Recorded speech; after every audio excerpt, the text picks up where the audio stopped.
No. Oh, Christ, what a mess that was. Hello, everyone. It is I, Johnny. Um, your humble pal. Uh, can you see me? Can you hear me? Af, if you can just confirm that I am coming through all correctly.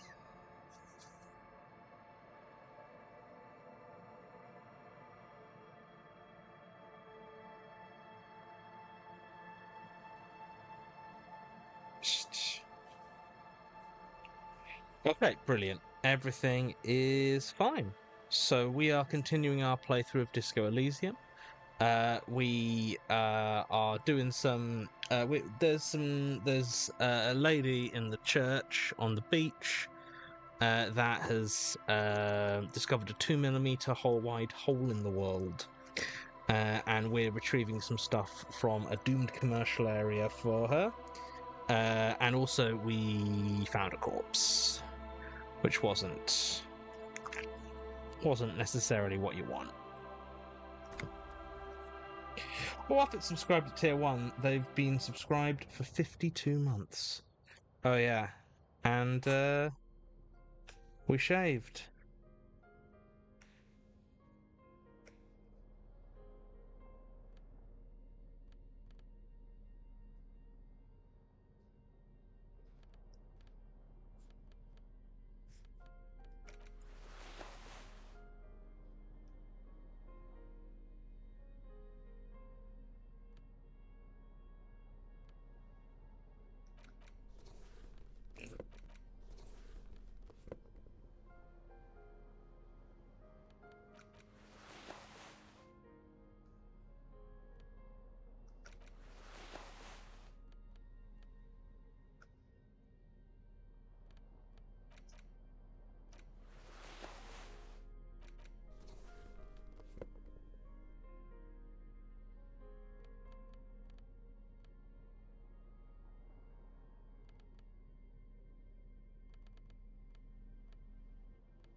Yes? Hold still a second. The lieutenant's posture becomes rigid and uncomfortable as you lean forward and sniff the area just above his shoulder blade. The lieutenant is fastidious as a cat in matters of his personal upkeep, and yet, in the folds of his jacket, you can just perceive the stale and acrid traces of oil rags, transmission fluid, and brake pads. Wait. There's something else there. Something that sets your GABA receptors aflutter. The lieutenant's aftershave, a common drugstore brand. Strong hints of pine needle. But what sort of ideological picture do these smells paint? Tough to say. Do you need something, detective? I was just wondering what brand of aftershave you use. It's nothing fancy, just plain old Tiger Super Special. I do like the way it tingles though. It's the only part of shaving I actually look forward to. Was there something else you wish to discuss? So, I shaved. Yes. I don't know what to say. Perhaps, What is it? You can tell me, Kim. I'm not really sure about this turn of events. I think the mutton chops might have been a better idea. They sort of seem to cover up some of the... Damage. Either way, good on you. You were saying? It. Nothing.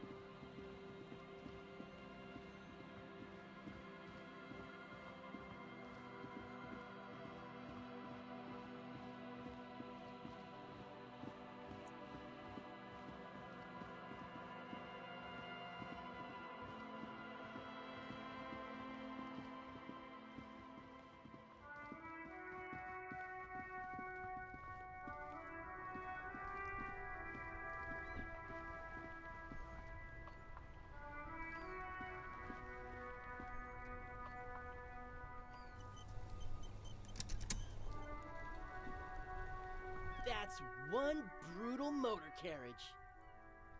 If I were a real skull now, I'd jack it, paint it in palm tree livery, then bottom light it, neon style.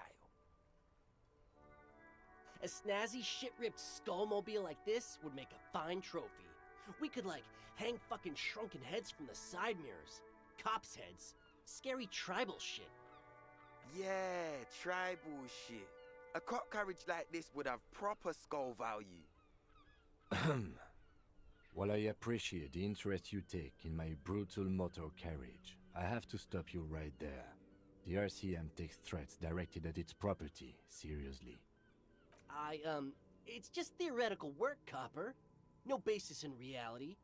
Man, if we were certified skulls right now... Who are you? I can tell you who we're not. Cop. We're not snitches or skulls. Which is not to say that the skulls are bitches and... On the contrary. The part of this presentation you want to take home with you, Cop Man, is we're not part of the skulls yet. Okay then, let's indulge in some intellectual exchange. These young men seem eager to share their beliefs. Who are the skulls? You don't know? What kind of cop are you? It's not a question. Don't get into it. I'm so glad you asked.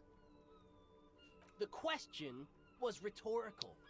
The skulls are the most vicious gang of the Besmertne. Besmatine, or the Besmati, the Immortals, are West Riversholian crime syndicates. The nastiest bunch of psychos ever. Jacking carriages and getting into high-speed chases. Possessing an infinite amount of fuck-all swagger, infamous for their non-verbal modus operandi. They usually occupy the burnt-out quarter in Jamrock, or you can find them loitering around their brightly painted bottom-lighted vehicles. I can't wait to become a skull. Bottom lights are wretched aggressive. Do you know anything about the murder that took place here? Murder? A man was hanged in the backyard of the Whirling in Rags. Yeah, sure. We'll gladly tell you everything we know about it. It was a man. Also, he was hanged. Don't fuck around. I am the law. He was hanged from a tree. Yeah, I mean, duh. These punks don't know anything. Let's just move along. Hey, stop right there. How does one know anything? Ah, this sounds like epistemology. A field so occupied by thought that it begins to question thought itself. I know that you don't know shit. Exactly. How can one know shit? For example, how can one be sure that there truly is a body hanging behind a hostel? What if it's art? Or just a mere spectre? That could be the case, yes. A brilliant work of art. No reply. The blonde rebel scratches his chin, deliberately not focusing his gaze on anything. He looks very uncomfortable. Do you know what happened to the victim's armor? Nope. But Cindy does. Don't tell him that. Skulls don't tattle, man. Cindy wouldn't. Do you mean Cindy the Skull? No. A different Cindy. From out of town. She doesn't know shit about armored gloves, that's for sure. He did mean Cindy the Skull. All right, we have a lead on the gloves. What's with the jackets? What about them? Why does your jacket have piss written on it? Well, first off, it's a statement and not necessarily something that characterizes me as a person, even though the statement has character. And I do like piss. The word piss epitomizes the struggle taking place in the world. Things being defined as they seem, not as they are. And, I guess, it's also about communal spirit, the future, and truly appreciating our differences. Also, you've got to admit, it catches the eye. And since the Grand Piper is slowly but steadily moving towards basing the economy on it, attention, it is imperative that the medium itself convey the message. Makes sense. What I mean by this is, we are all piss and that the world is inherently meaningless. It seems that the young man has a certain expertise in at least one field, even if it's rather narrow. Why do you have "fuck the world" written on your jacket? Like I said before, many men keep searching for the one, for so-called true love, which is actually just obsession masquerading as kinship. The thrill of the chase, the hollowness that fills your chest cavity after catching it. I'm wondering if the poetics come with the jacket, or are they derived from something else entirely?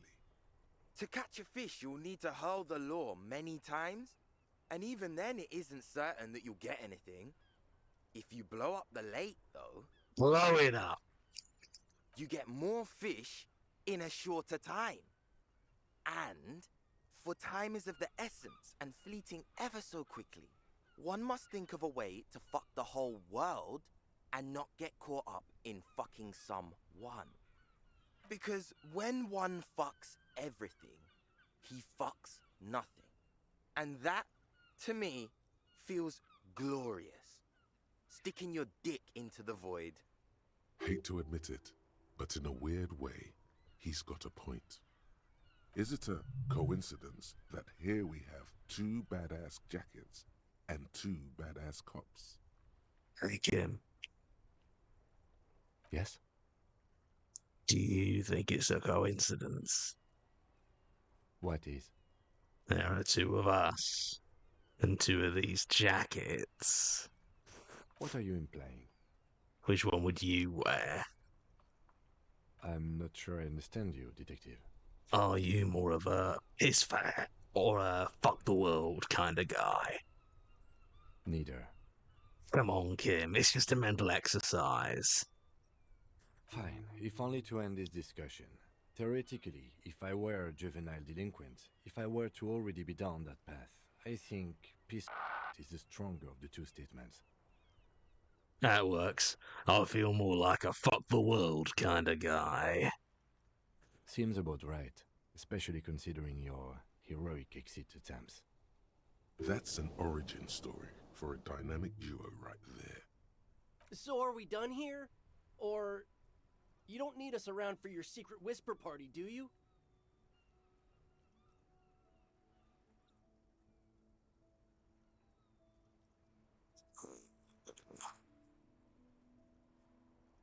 I don't think I have anything else to help with our flight.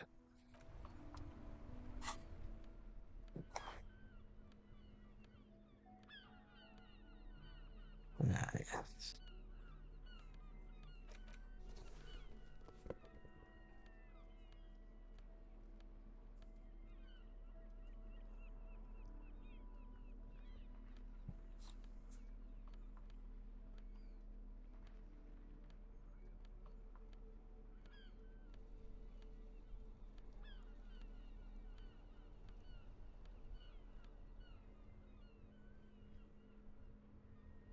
I'll give it a shot. That ride is fucking Hey, piss. Look who it is. Shrunken cophead material. No, no, no. Don't ask anything. Be subtle and scary. The boys dream about being skulls. Use that. Boys, with those jackets, you're gonna be Skull Kings in no time. What? No. Skulls don't have kings. I think. And we're not even in yet. Yeah, man, keep your voice down. Skulls don't take it lightly when folks pretend to be them. We're not even prospects yet. Prospect must be a hierarchical term. Probably in the lower end. Not even prospects, and you're already aspiring to be kings. Wow, you boys are ambitious. Only prospects and already planning a coup in the skulls. You're destined to go far. He gets it. Passive-aggressive flattery. Shut the fuck up.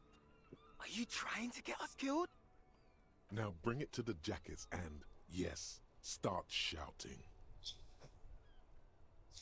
Yes, we want to be a cool killer skulls too, like you guys. But we don't have skull jackets. Be quiet. What? What do you want? The jackets? You got it. No need for cruelty. Yes, the jackets. Oh, man. Okay, I get it. Skulls don't really wear slogans anyway. This was stupid. Fuck.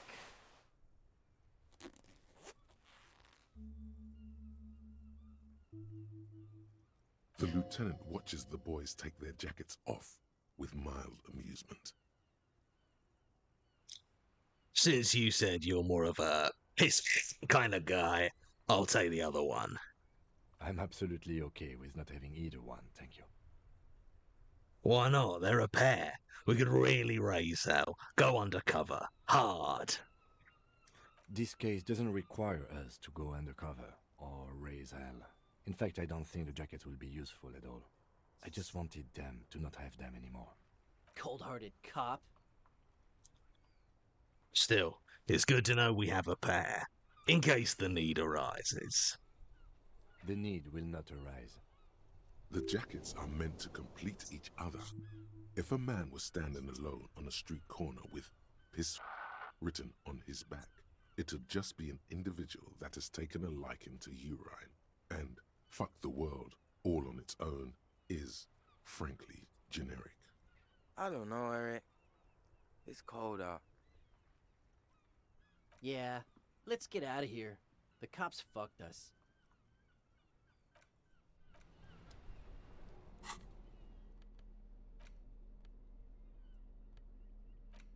A leather jacket that quite recently belonged to a young man who possessed some intimate knowledge on the human condition.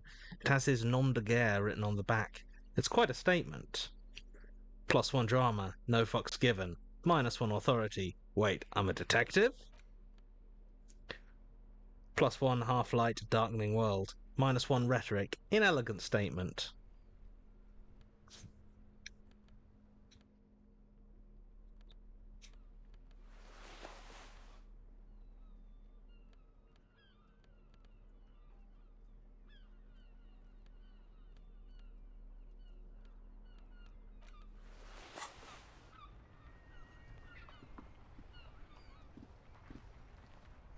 Inside, you see a set of steering levers, a radio microphone, a pull-out toolbox, and the soft glow of the fuel preheater gauge. This is Precinct 57. How may I assist you? Get me to the Jamrock Public Library. I'm afraid they're closed. It says here that the library is open from 10 a.m. to 6 p.m. We should try again during business hours. Anything else, Detective? I'm done with the radio for now. 57th. Oh, In the cabin, you see a set.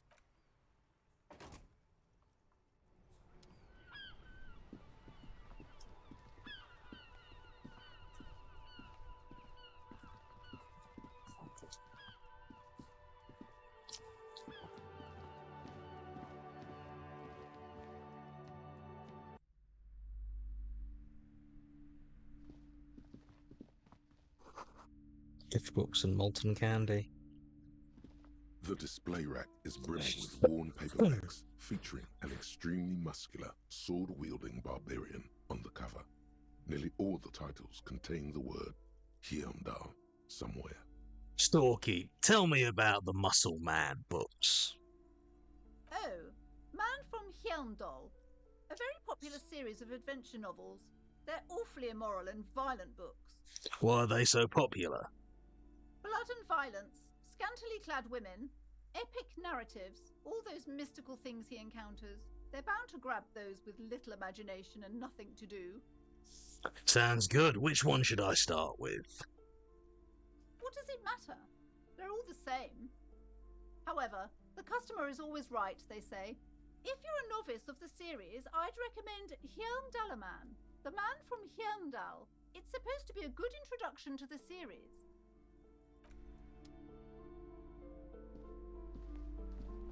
A small mountain of colorful board game boxes.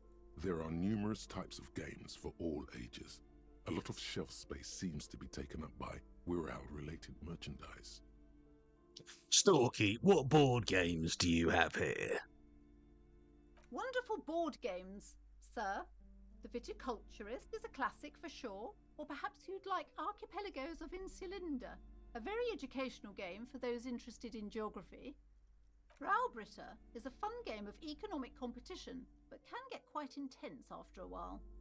We have games for the whole family. You can play with your children. Who are you going to play board games with? Do you have friends or family? Do I have friends?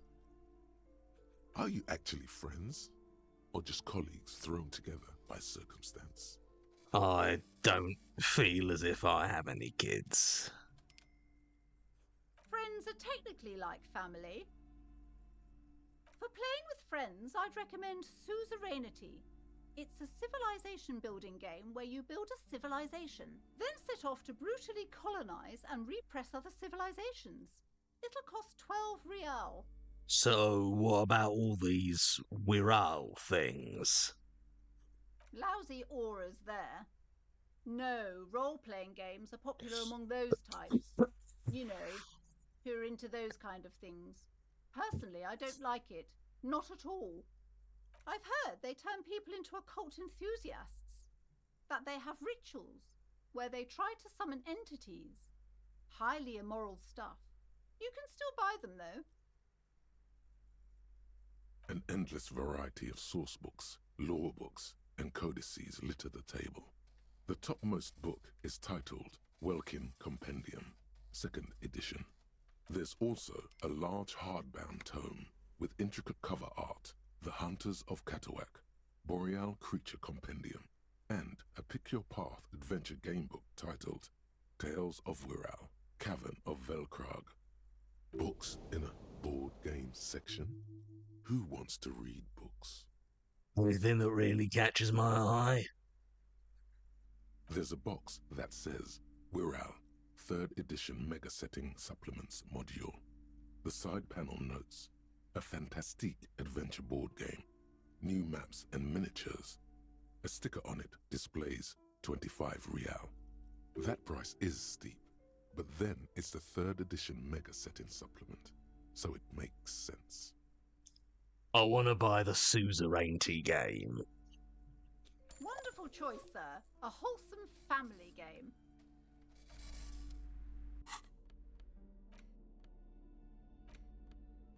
A civilization building board game where you get to choose a nation and set off to colonize and exploit other cultures.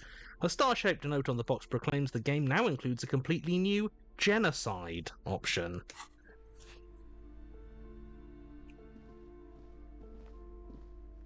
Hello again, esteemed officer, and welcome to Crime, Romance, and Biographies of Famous People. I was told there's a huge fridge in the building cellar. Can you lead me there? A fridge? No, I don't know anything about a fridge. Aren't you interested in books?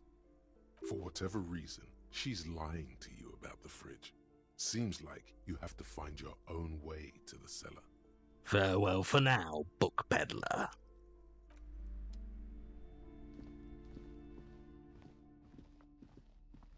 You see a a set of tattered curtains blocking the way to another room.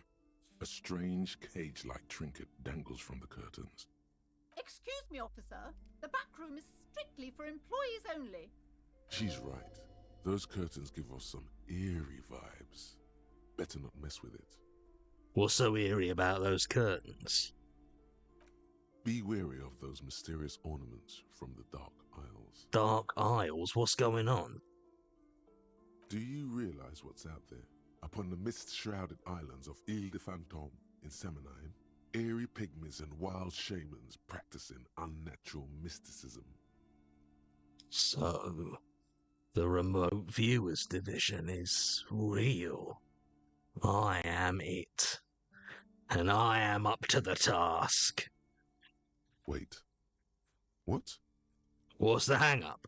Mystical spirits, unnatural emanations, nothing a para-detective can't handle. Let's go! Okay. You're one of the initiated. Then go ahead and fiddle with the curtains. But do so at your own peril. You see some kind of charm. An irregular polyhedron assembled from bones, sticks, and straw. Inside, a disturbing fish head with empty eye sockets stares at you. This is a traditional Seminese ward, meant to provide protection against ill luck, bad dreams, curses, and other supernatural scourges. And who are the Seminese? Inhabitants of Ile de Fantôme and the Seminine Islands down south. Don't listen to what Inland Empire told you. It's a beautiful place with a rich and unique culture. Aside from poking at it suspiciously, there is nothing else to do with the fishhead charm at this time. The curtains remain shut before you. Shopkeeper, what's behind the curtains? Nothing. Now please go back to browsing the books. Don't you feel compelled to look at the books? The books are all you care about. She speaks almost as if she's trying to put a spell on you, urging you to buy more books. Oddly enough, the more she tries to draw you away from the curtains, the more alluring they become. Just as you're about to pull apart the curtains, the petrified voice of the shop owner cries out once more. Sir, don't touch that. I told you it's off limits for the customers. Parapsychologically speaking, we're done if you decide to open them. I won't be held responsible for the consequences. It's too dangerous. She looks away, mumbling. Why is everyone always messing with the curtains? Why can't they just buy books like normal people? But I sense this place calling to me. I must investigate beyond the threshold. You do? My God, even more reasons not to mess with the curtains. Just step away, dear sir. Mom, this is different. I'm a police officer. I need to get in there. Why? It's not like anyone was killed there. I am sorry. I don't mean to be so impolite. Just please don't go there. I can't allow that. You'll only make things worse and unleash the powers. The curtains do seem frail suddenly, not robust enough to contain a slippery darkness. This is about the curse. That's why you're afraid.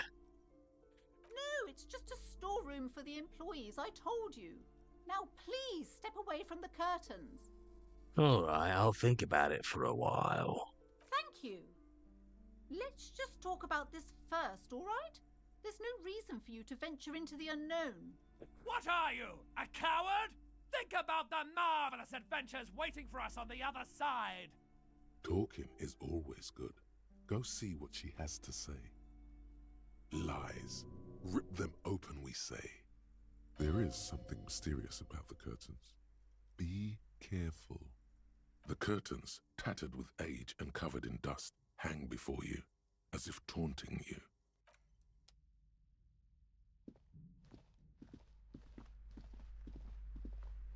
Hello again, esteemed officer, and welcome to Crime, Romance, and Biographies of Famous People. Why are you so uptight about those curtains? I just want to know what's on the other side. I already told you, it's just a storage room for employees. I don't understand why it's so important to you. Just let it go, officer. Go buy some goddamn books. You're supposed to be drawn to the books. She's so tense, it's a miracle she hasn't snapped in half yet. If it's just a storage room, then why does it have a Seminese ward protecting it? It's just for decoration. Okay, fine. It's just because this place is cursed, just like everyone said. They don't call it the doomed commercial area for nothing. Are you happy now, officer? Happy that you've ruined everything? Host of hosts, she prays. Guard me and my honest business venture from the curse that lurks behind the curtains. Take it easy. You've broken her resistance. Pushing her further will gain nothing. How does this curse manifest itself? The curse is so much worse than you could imagine. It's a disease, eating at the very foundation. It's the curse of financial distress, of ruin and bankruptcy. Didn't that curtain just move? Annette mentioned that the previous tenants have experienced some financial troubles. It's not just that, officer. We're dealing with something supernatural here. It's the cacodemons feeding off bad business practices and disappointing income statements. There's something wrong with this building, I can tell you. Ever since I arrived, I've sensed an eerie lingering presence, as if I was unwanted here. Sounds familiar. Strange. I feel unwanted too. What does it mean? Truly so? Perhaps the dark energies are leeching off you. You shouldn't stay in the store too long. It may be dangerous. Have you sought help from anyone? Yes, I've contacted numerous parapsychologists and even a pair of Simonese mediators. They provided me with the wards. The wards help to keep the doom at bay and protect us against the darkness that lies further in the building. Even though now I fear it's not enough. Is your pendant part of the wards as well? Oh, this? No, it's a special Himian amulet, blessed by desert pygmy shamans, with a spell of compulsion. It's to compel people to buy books. There are numerous spells cast throughout the store. I had the books anointed with a different inducement spell, for example. It's guaranteed to boost sales 15%. Desert pygmy shamans. That sounds like a rather questionable way to describe a group of people. Would you like me to take the case so I could investigate, see if the curse is real? Most certainly not. I don't want anyone who's not familiar with the psychic arts to get involved in this mess. Stay away. Leave the spirits be, so they can return to their slumber. My liege, you know what this case calls for? A para-detective.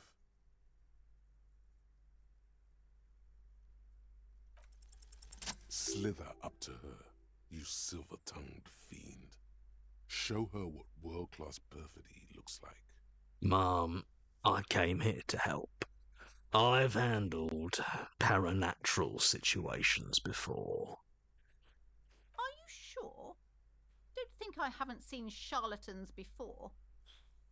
I sensed the psychic emanations from afar. The sleeper beyond calls out. I'm not sure I can trust your claims. Honestly, you look like a bit of a drinker. I'm sorry for being so blunt, but... The lieutenant keeps his usual stony calm. He silently picks out his notebook. Go ahead then, rock her world, he thinks. I'll compose some notes. I admit, I've had my share of drinks, but only because the spectral realm is parapsychologically taxing. How do you know all this? Here we go.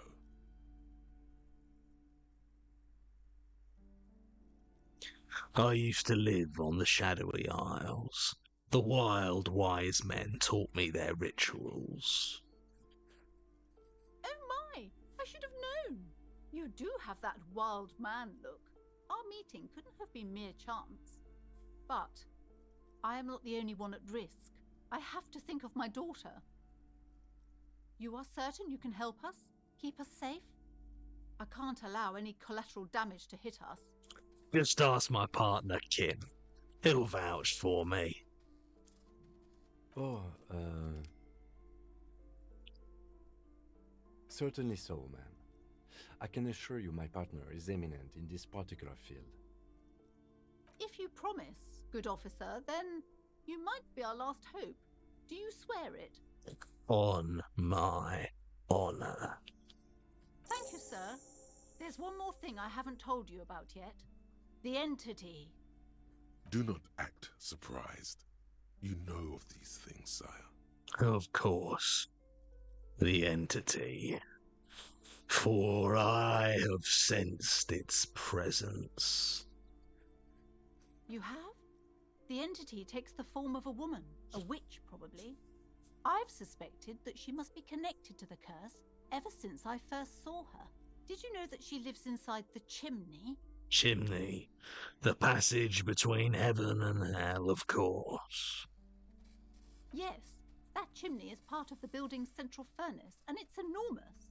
She has barricaded herself behind some metal security curtains. God knows what she's doing there. Some unnatural magic, I assume. You should go find the entity and ask what happened to all the companies in the building. What is the source of this curse? Here's the key to the warded door behind the curtains. Take it. Oh, and please do return to me after you've looked round.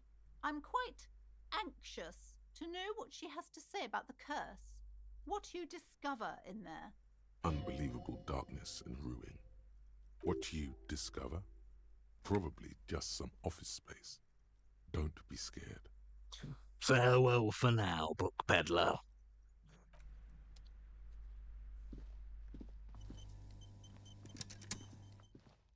You see a set of tattered curtains blocking the way to another room.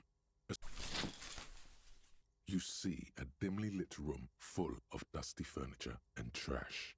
A doorway stands in the back, covered in dozens of scary little Seminese wards, your shadow looming over it like an omen. Oh!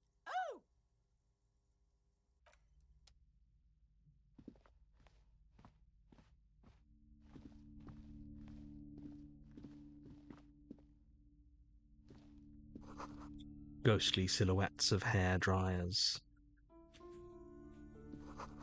A vaguely androgynous portrait of a man.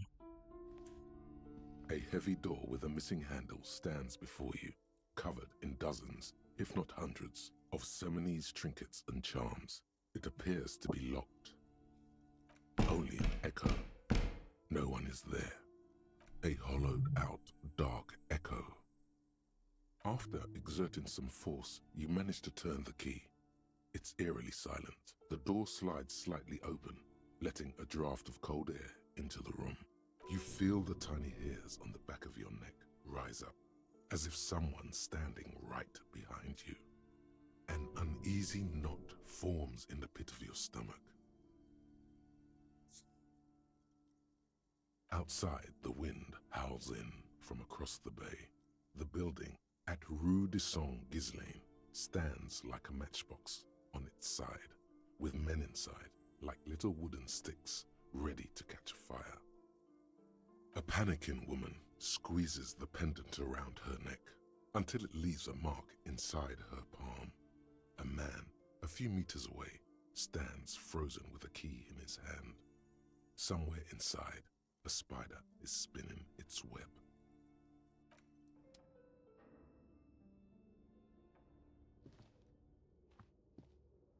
What is this place? It's the netherworld, beyond the veil. No, it's a gym. Though it looks like no one's been here in ages. I doubt the electricity still works. Good thing we have a flashlight on us. Don't forget to take it out of your bag before we move on. Some specks of dust shimmer in a faint beam of daylight falling from the window. Other than that, the room is dark. An eerie feeling rises in your chest. What if there's a reason why no one's been here for ages? Yes, because it's closed. No need to look for supernatural explanations where a banal one will do. Now let's move on, shall we? Do you feel that? Yes. Of course you do. You don't even know what it is you're feeling. But you can feel it. That's the mark of a true remote viewer. The time has come to connect to RVD HQ. By establishing a connection, you'll have proved yourself worthy as a remote viewer. Everything all right, detective? I'm trying to connect with the remote viewers division. This again? Come on, detective. The joke has gone on long enough. Ignore the lieutenant. He's never connected with anything paranatural. You're on different planes, metaphysically speaking. It takes time to block out the sounds of the world. But once you do, it's like you're on a wavelength. Not like any natural wavelength. No, there seems to be something on the other end. If only you could listen closely enough. Oh, for God's sake. This is a bunch of... Bzzzt. Do you copy? This is RVD HQ. Anyone there? RVDHQ, this is Firewalker, reporting for duty. Can it be? We haven't heard that name in ages. Welcome to the RVD, Firewalker. Bzzzt.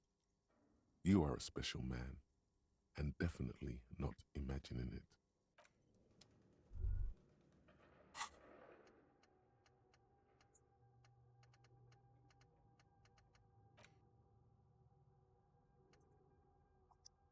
Close your eyes. Let the consciousness surge forward. A sharp pain fills your body as the inner eye opens violently. A cascade of presences, some benevolent, some malicious, flicker into existence around you.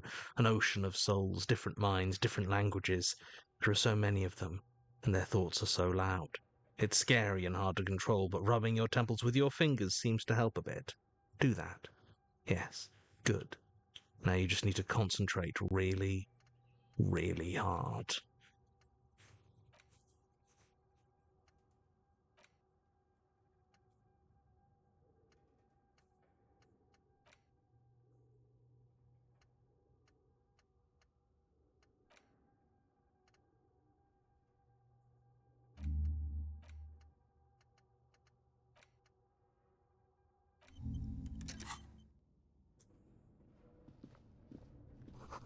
Sand is dripping from a punch bag.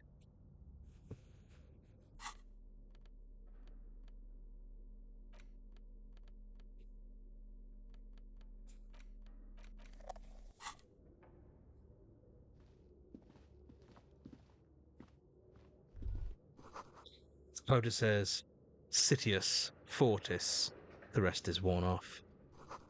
Smells like leather and sweat. Worn out wall bars. They look unsafe.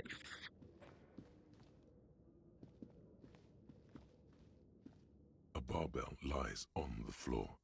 The color has worn off its weight plates. It's 60 kilograms. Your triceps hum at the sight of these weights.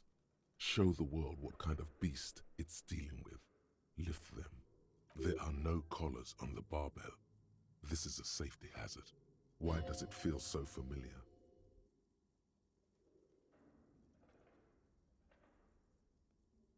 Is this familiar because I'm a weightlifter?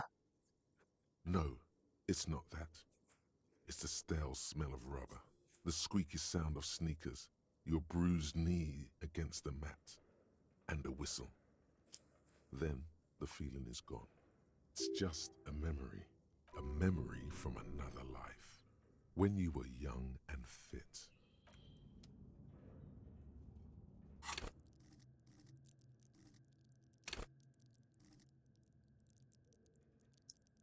Thoughts? Oh. Yeah. Hmm.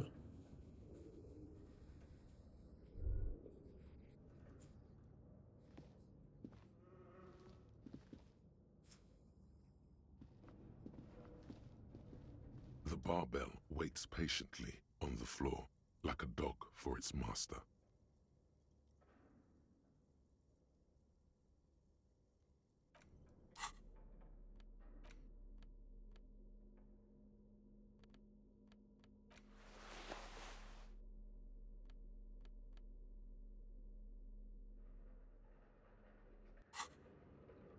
The barbell waits patiently on the floor, like a dog for its master.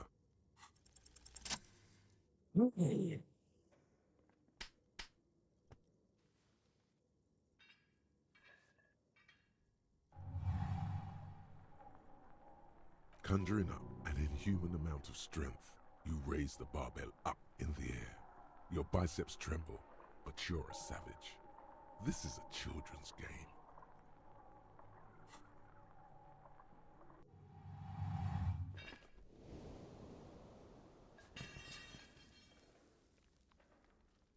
A warm wave of accomplishment washes over your head as you drop the barbell to the floor. For a moment, it feels like you're strong enough to succeed at anything you ever set your mind to. Hey, but you're still in a ghost house. What if someone heard this? What if they know you're here? Good technique.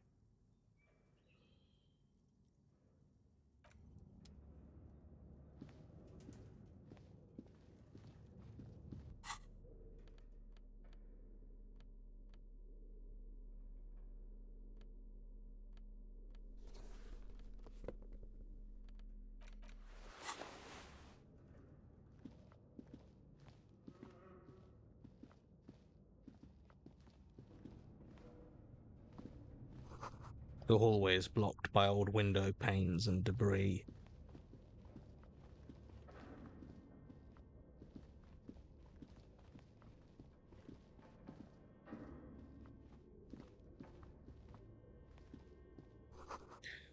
A large demijohn full of strange liquid. Wild animals stare at you in the dark, stuffed and mounted. Poor animals. No rest for their bodies after death.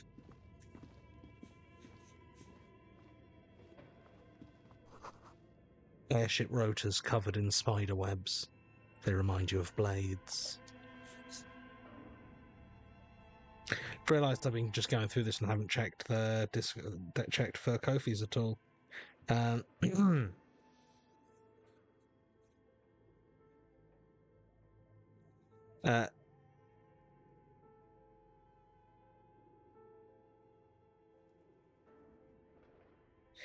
So thank you, Honeybee Charm, for the Kofi. So there was a message, but has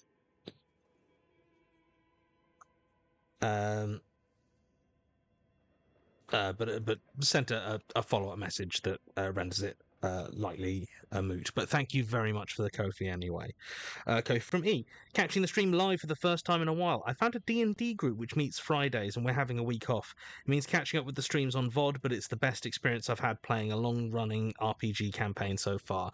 Oh, that's really good news. I'm glad you've got yourself a campaign you're enjoying. It's great to have a long-term campaign that actually is going well and that you enjoy, so I'm really glad.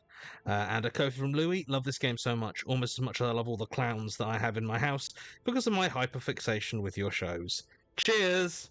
That's not on me, do you know? Like, the thing is, there are plenty of shows that I enjoy and they don't affect the decor of my house at all. I feel like if you really enjoy my shows and you choose to fill your house with clowns, the only person responsible for filling your house with clowns is you. I do not accept that. I do not accept that blame. But, I don't know. Probably looks cool. Clowns are fun. Right.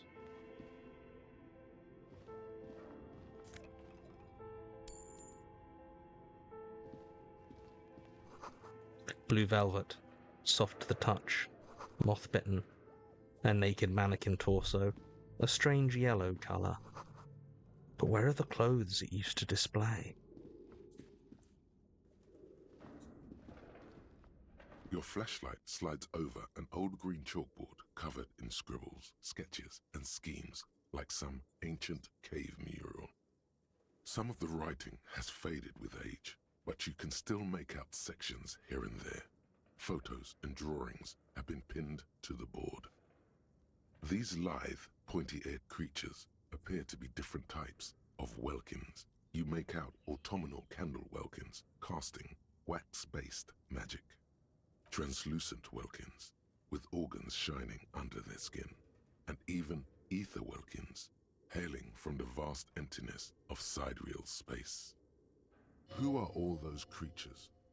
Fantasies of a tortured, feverish mind? You should adopt one of those welkins as your persona. No longer a mere man, but a welkin. One of the welkins, towering among the rest, appears to be different, however.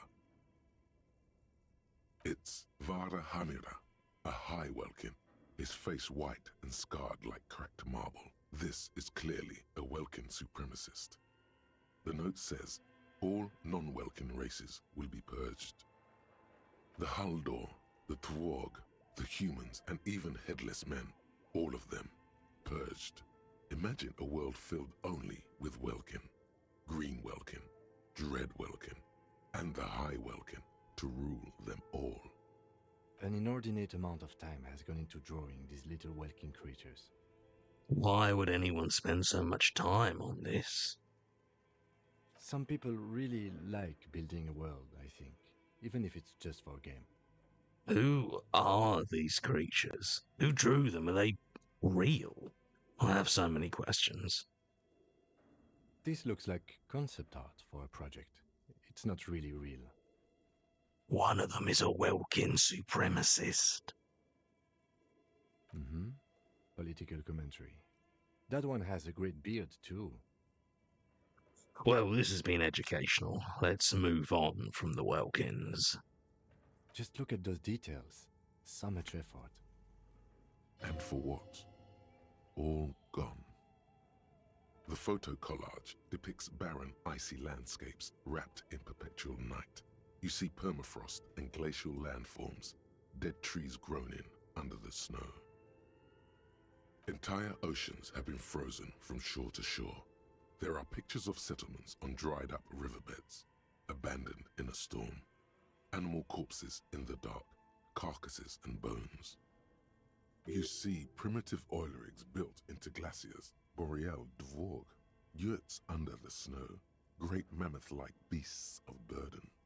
Albeit dark and cold, this vision also feels cozy in its own way, like eggnog or morphine, a much-needed respite from our own world.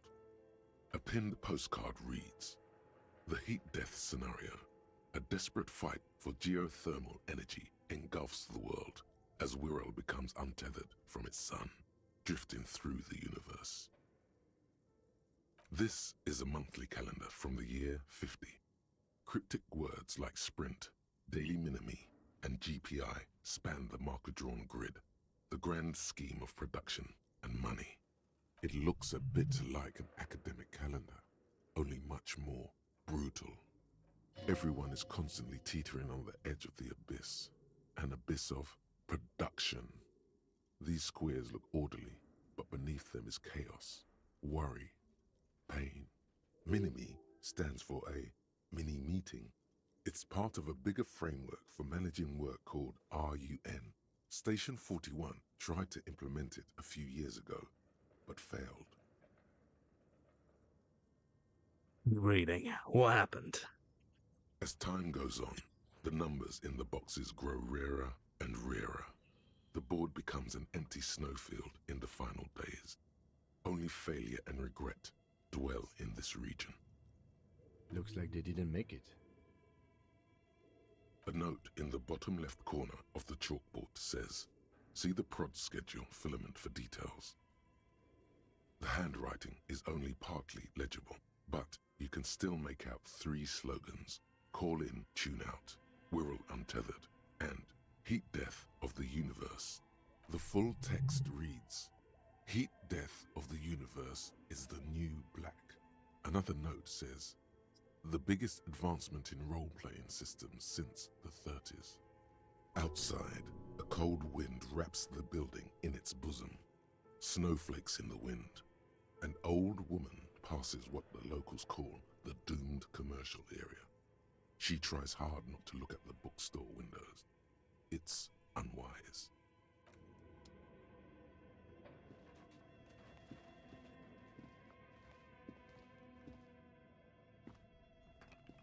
This old fireplace is covered in lines drawn in blue and red marker, the mesh spreading over the stone like blood vessels on alabaster skin. It looks ghostly and strangely ancient. A diagram for summoning some time-forgotten being? The symbols seem very esoteric. The whole thing resembles Kadran mosaic tiles. Very pedantic. Hold on. How do I know what Kedron mosaic tiles are supposed to look like? History classes, students with their textbooks open, studying the roots of our civilization. Those aquarelle blue tiles looked beautiful in the sun. What am I looking at? Radio frequencies, it seems. UKV 123.6, UKV 123.7, UKV 123.9. Some written notes, too. Sparse and cryptic. Radio frequencies for what? Unclear. It looks like a cardiovascular system split into veins and capillaries. Very advanced. This must be an elaborate piece of art. You think so? The web is comprised of radio stations, all lead back to one red heart, titled the Game Master Frequency. A note says, this one can listen in on any station it wants. Looks like a surveillance program. Wait, who's the Game Master? Someone very important. A conductor for the hundreds of story threads that pass through the Game Master's frequency. If it's a game, then who's playing? Whoever decides to call in to a call-in station, it looks like. A list of names under the stations suggests people across 6 Isolas would be playing. Muindi, Insulinda, Kotla, Grad, Samara, and even Il Mara. All of this is gone, left unrealized. There's no way a little basement studio working here could pull anything like this off. My God. It's as if the less money they had, the more ambitious their project became. Why do you say that? The schedule. I know doom when I see it. The company was running out of funding. What else? Nothing. It's just lines on marble. An echo from times long gone. No one has used the fireplace in ages.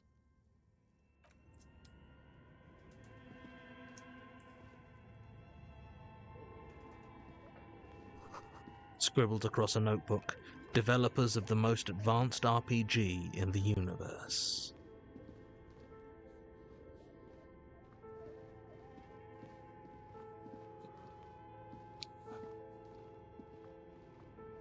A dusty radio computer sleeps on its wired frame, forgotten and unused. Its keyboard has a rectangular on-off button. A piece of paper still hangs from the printer. Another radio computer. Just sitting here without anyone inside. Do you think I should turn it on? It's your call. You're in charge of this expedition, officer. The machine lights up like some prehistoric animal stirring from its slumber, revealing fluorescent play and print keys on the keyboard. The hatch on the machine's central compartment is wide open.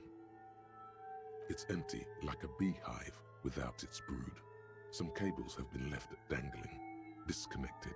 This is where the memory should go. Okay, what do you think is going on with that computer, chalkboard, and fireplace? It's obvious. This is what remains of Suna's radio game studio. Fortress Accident. Yes, I got that. What I meant was, what were they trying to achieve with this damn game? What were their ambitions? Because this here looks rather advanced. He has respect and curiosity for this failed endeavor. This is way above your tiny little policeman head. I don't know. I'm not an artist. Okay, well, I think. It looks like one of those popular pen and paper role-playing games, only these people were trying to automate it, make it work on radio computers. Utter madness, he thinks, as a compliment. How were they planning to do that? Through call-in stations. None of the players have to be physically present. Anyone in the world can participate in the game, as long as they have a two-way radio. Then there's the game master frequency that listens in on the smaller call-in stations. I think that was supposed to coordinate the stories, functioning as a master of ceremonies of sorts. Has anyone ever done this before? Not to my knowledge. They make automated games in Graz, Messina, Königstein. You know, places with industry. Not in Revachol West, among the ruins. But I don't think anyone has attempted to create an interinsulary game before. We just don't have the technology. And this was a role-playing game. Indeed, those Welkins are a dead giveaway. Role-playing people love that stuff. The world looks like a modified version of the WeWorld board game, with hit death thrown in. Super cool. Someone should give them millions of real immediately. This game is too good to be left unfinished. What do you think happened to the company? No idea. They stopped filling out the schedule on the chalkboard. Wow. Indeed, it's ambitious and untethered from reality, but... Do we have any money? Let's give them more money so they can finish it and make it even bigger. It's too late for that, I'm afraid. Okay, let's keep moving.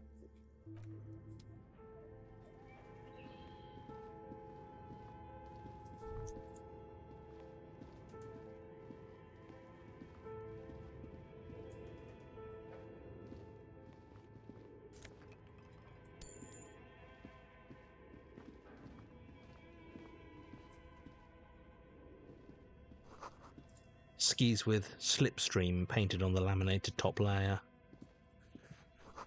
Steel rotor blades bearing a Slipstream logo. Production schedule filament memory.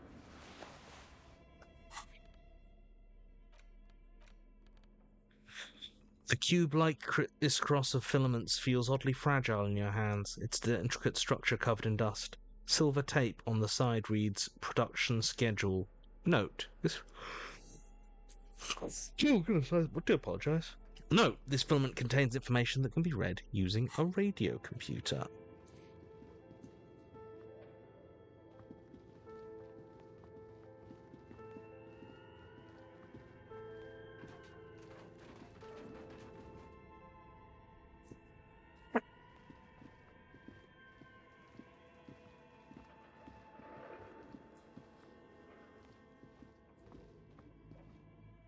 Oh, shit, that's...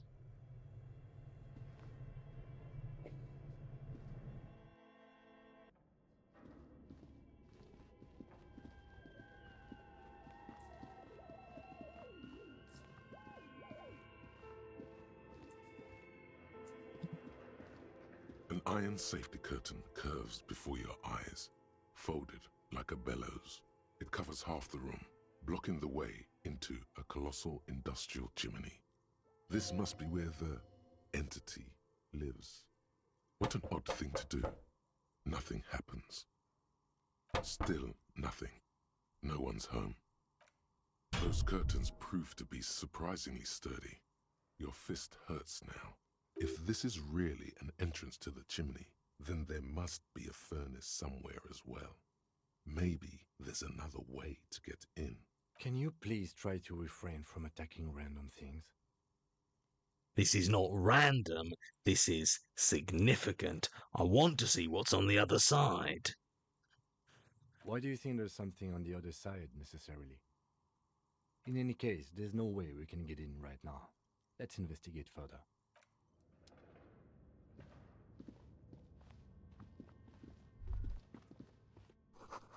The floorboards creak. Postcard, La Delta 51. The sunlight has made this postcard almost completely sepia-toned. Midtown traffic passes. Overhead the ghosts of skyscrapers disappear into a beige midday mist. Vapor rising from the delta on which the district was built. The postcard is prepaid.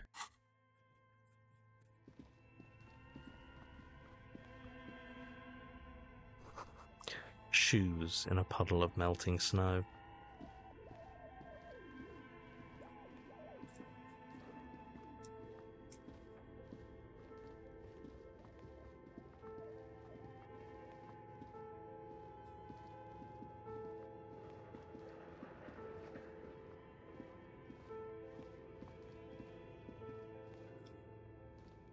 Tiles on the cube are still smoldering.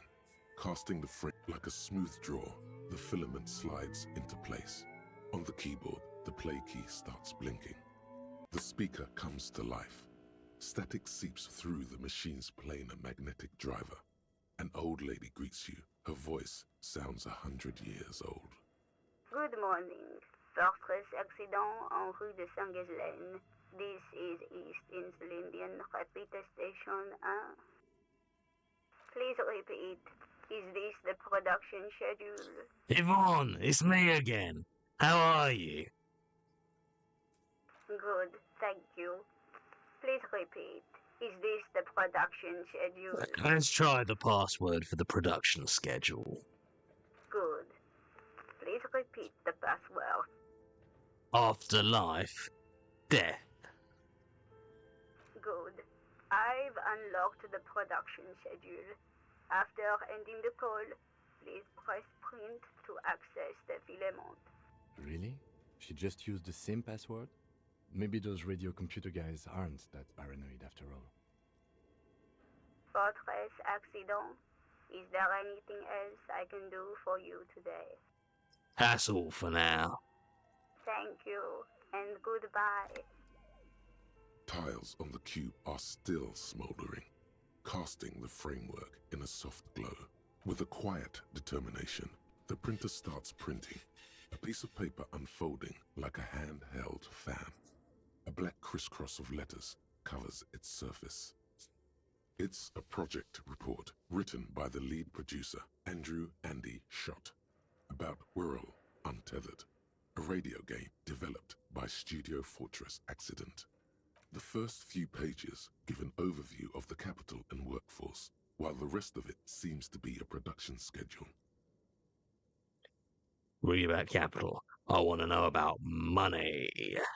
In its short time of existence, Fortress Accident SCA managed to burn through truly insane amounts of money.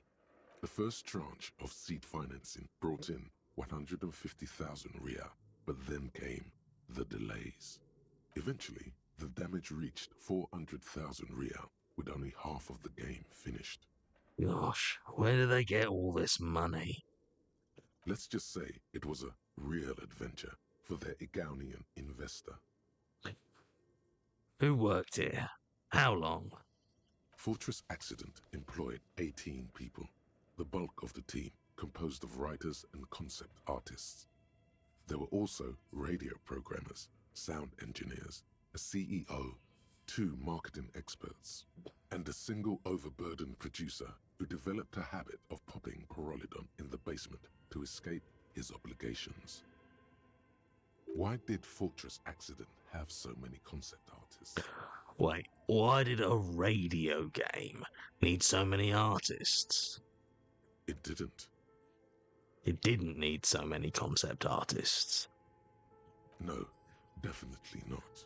A few more producers could have come in handy though, especially when dealing with writers, some of whom routinely skipped work because of mental health issues and extremely unprofessional sleep schedules. One of them even managed to steal some valuable company property before skipping town for good. Skim through the production schedule, whatever it is. The production schedule depicts their glorious descent into bankruptcy. Because of the concept artists. Not the concept artists. It wasn't even the writers, with their panic attacks and 3-hour lunches. It was impossible not to fail. The project was too large, and no amount of money could satiate the ever-expanding ambitions of the development team. They tried to make a 4 million real game with 400,000 in their bank account. They thought they could bridge the gap with pure willpower and imagination. They couldn't. So they were done in by their own ambition. No. Even then, success remained within an ever-narrowing margin of possibility that, despite everything, never entirely disappeared. That is until they discovered the Valley of the Heads. The what? At the 11th hour, the lead designer, Jimsborn Suliswaf Jalisa, decided that what Wirral Untethered needed was a secret mystical location at the extreme edge of the map. This place was to be the Valley of the Heads, where the heads of all the headless constructs could be found. The player would have been able to choose a head for their headless party member, and each head would have been voiced on air by a professional actor. How many heads were there? So many. The last count, there were approximately 10,000 heads for 10,000 headless men, all of which could be endlessly recombined. How many combinations could you make out of that? Do you really want to know? There seems to be a calculation here, but it may take a while. Yeah. How bad could it be?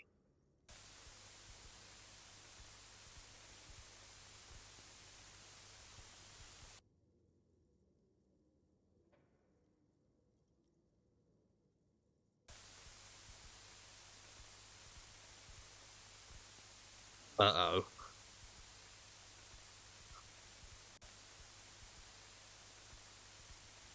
The lieutenant taps his foot impatiently, his arms folded tight against his chest. What have I done?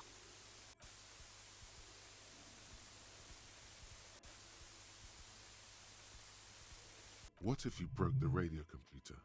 What if it's never going to stop? Please stop.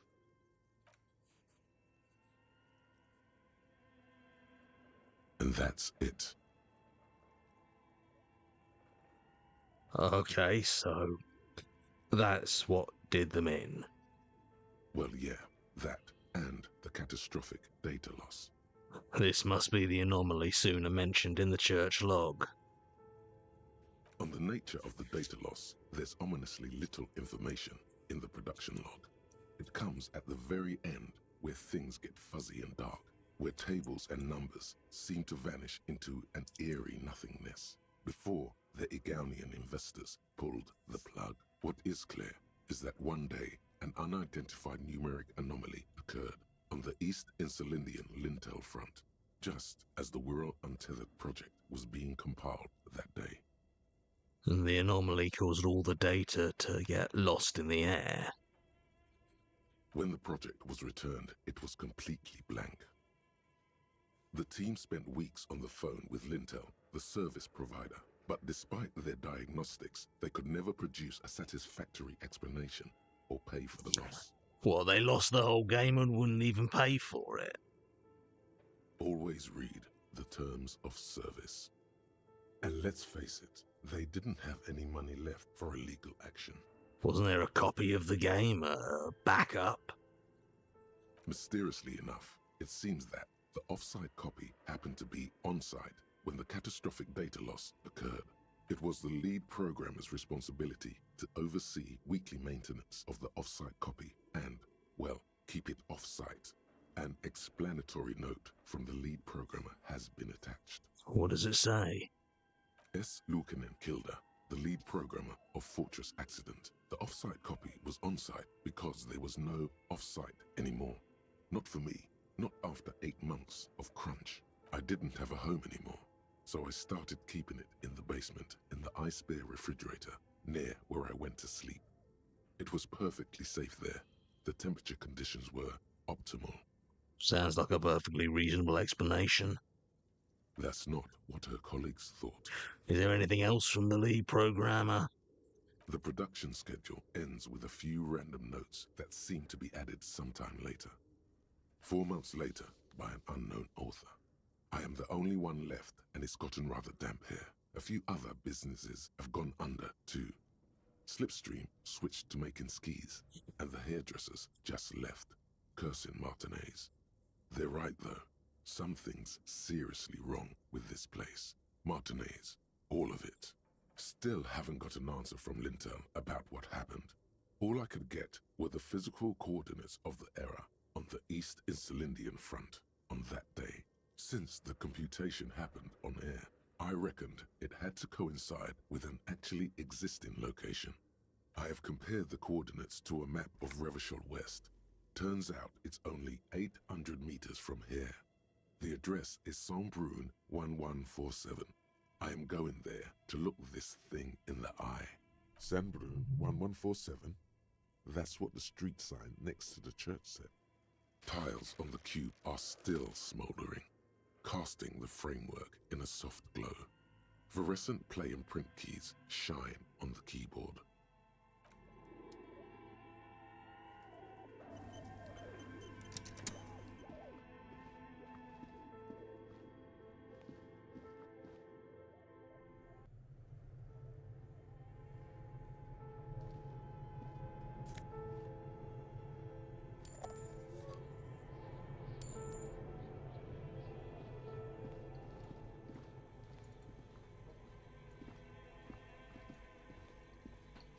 You see a terrifying ice bear with a strange compartment in its belly. The door is covered in frost, and the bear's eyes are glowing red. This ice bear is a hyper-carnivore. Be careful. The bear looks oddly realistic. Is it taxidermy? Excuse me. This must be the giant ice bear fridge that's soon mentioned. Look inside. Sorry, everyone. A gust of freezing cold air rushes to greet you. You hear a low grumble as the bear regulates itself. This is the inside of a refrigerator. The lieutenant takes a peek inside. His hand has found the holster of his gun. Relax, kid. It's a fridge. Of course, just a giant ice bear-shaped fridge. Let's take a look inside. The shelves are empty. All you see are crumpled ice cream wrappers with the brand name, Revachol Ice City. A handwritten note has been attached to the door. The fridge is huge. But where's the filament memory? It's not here. You pocket the note and the little fridge magnets keeping it on the door. Hey, I can't see the off-site copy anywhere. Someone must have taken it. What does the note say? A friendly cartoon bear smiles back at you from a glossy cellophane wrapper. It looks nothing like the fridge. The paper still smells of vanilla and chocolate. What is a giant bear-shaped fridge doing in an abandoned cellar in the first place? Good question. It looks like an ice cream fridge. So they tried to sell ice cream from this hyper-carnivore. I know. What an unfortunate marketing choice. What is even worse, the bear is still costing them money to this day. The fridge buzzes with energy. The electricity bill on this thing must be catastrophic.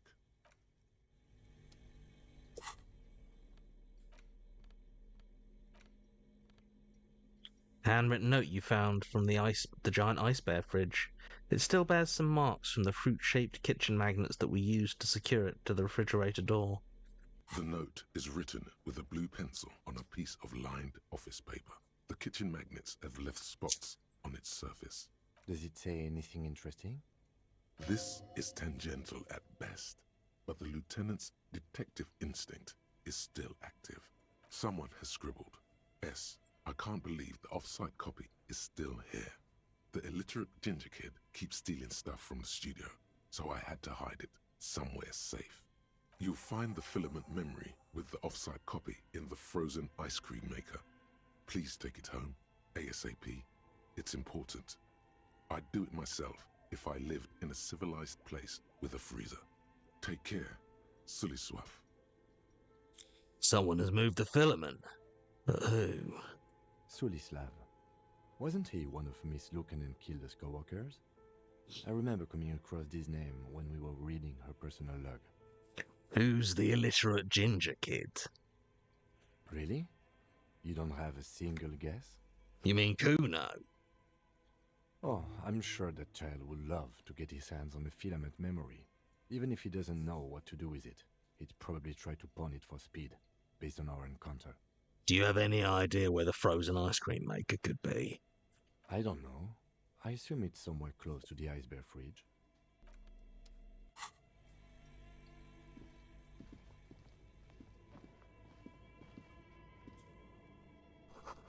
The wall collapsed. It's inaccessible now.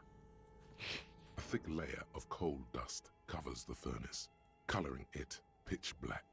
Looks like this furnace has a face, and it's a face of agony. Jim, what is this thing? Is it a furnace? Looks like it. Looks like an old central furnace used to heat the building. It's connected to the chimney. No one has used it in ages. No signs of any recent fire. Only dead rats. It's dark and grimy here.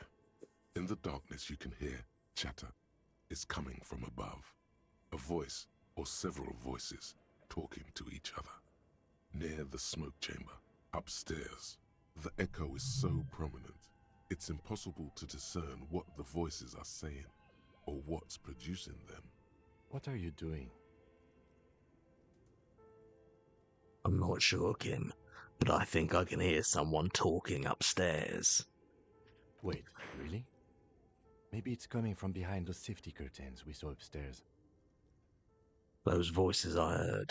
Maybe it's the malignant entity. Plaisance said it lives in the chimney. You're right. The rooms do look like they're connected. But malignant entities don't exist. At least not the supernatural kind. Always has to be the skeptic, this man. Then what was the chatter you heard? A lush layer of coal now covers your skin, sinking into the wrinkles. Your hands look ancient. You feel the spirit of Ramut Karzai, ancient hero of Grad, pulsing through you. All that's left is to cover your face in war paint. Hadramut Karzai. 3 dangerous stripes appear onto your cheeks, telling stories of your wild soul. What are you doing? I am the reincarnation of an ancient Ilmaran warrior. Please wipe your face clean, officer. No, you're a proud warrior. Keep it. You can feel your cheeks turn red under the lieutenant's gaze. You look like a kid, not a police officer. Even the war paint can't conceal the embarrassment. Thank you. So, where were we?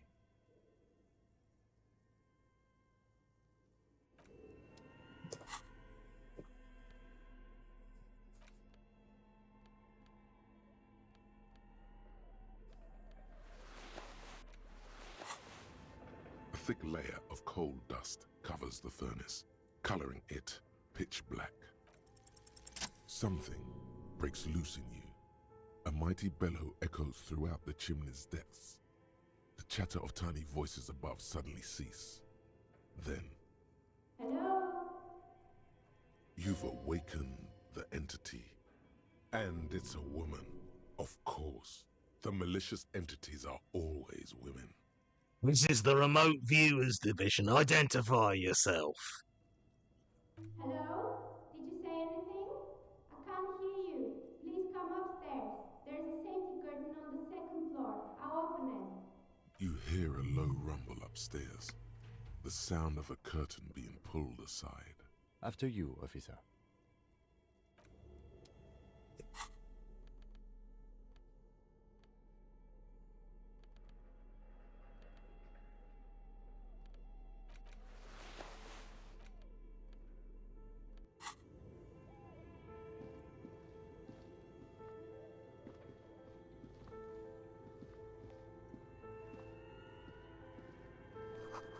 An ice cream maker, defrosted and unplugged.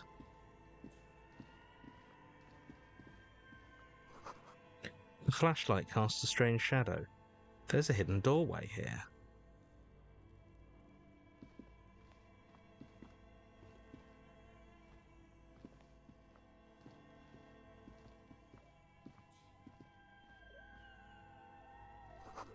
Two rusty rifles are hidden above the piping. They look inoperable. Someone has stuck some busted guns beneath the ceiling. A few bricks have fallen off, revealing a compartment behind the wall. It's too dark to see in. Where are we? Seems like an old bunker from the revolutionary period. Look at all those rifles. Must be an old weapons cache. Look, there's a hole in the wall.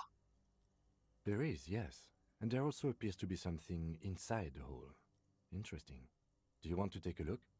Now you do the honors. Sure. Okay, here's some more rifles. None of these seem to be working. And oh, an old Belmagrave rifle. That's rare to find in such good order. Seems to no longer be functional, but still rare. Here. This should cheer you up. It's yours, officer. You found this place. Could the murder weapon we're looking for be similar? It's the same type of weapon, yes. A breech loader. An interesting coincidence that we should find something so similar. But I'm afraid our search for the real murder weapon must continue. What does this mean? A rifle here? It means there are firearms, breech loaders, still lying around in Martinez. This would have been good in our case against Ruby for Titus. Too late for that now. But still, might be useful down the road. He likes this find.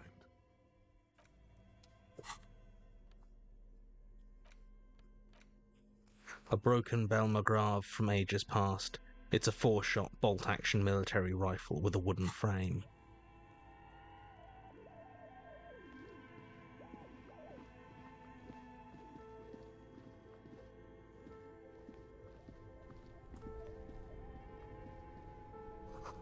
Frozen ice cream maker that's still running.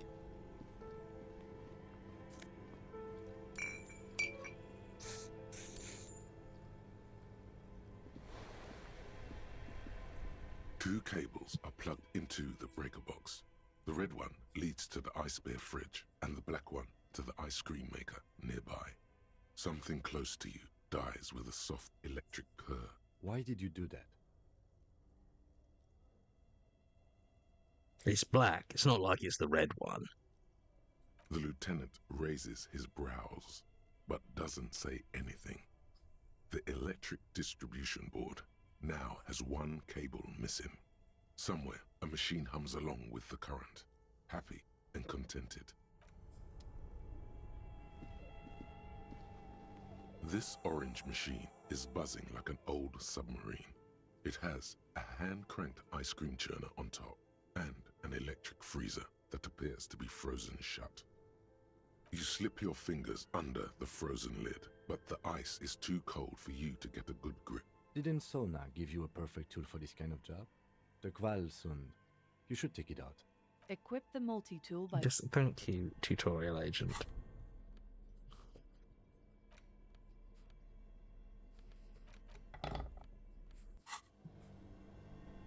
This orange machine is buzzing like an old submarine. It has a hand-cranked ice cream churner on top. And two cables are plugged something close. Very smart. Opening the lid should be much easier after the ice cream maker has defrosted. This orange machine is dead still. It has a hand-cranked ice cream churner and an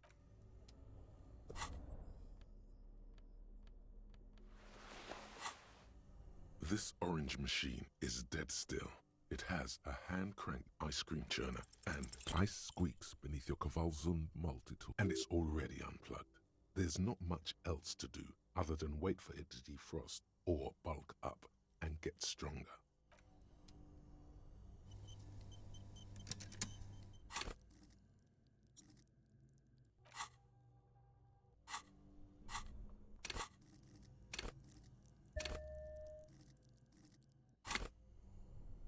This orange machine is dead still. Might do a bit of save scum in here because I can't be bothered This to. orange machine is dead still. Maybe I'll go. It has a hand. Ice squeaks beneath your Kavalzund, and it's already. How long does it take to defrost? Is the question. Well, we're at the end of the Doom commercial area, and we don't have.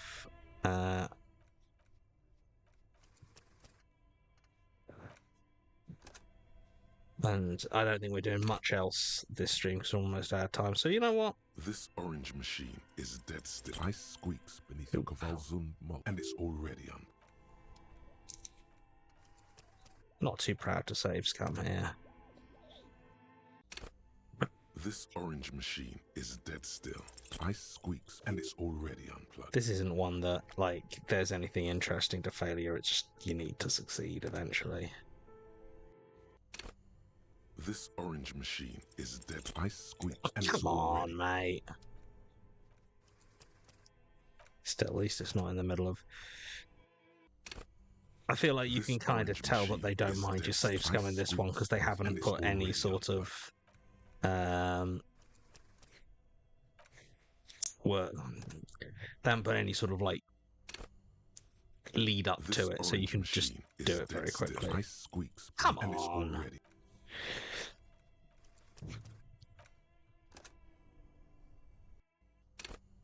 This orange machine is dead. Ice squeaks, and it's already unplugged.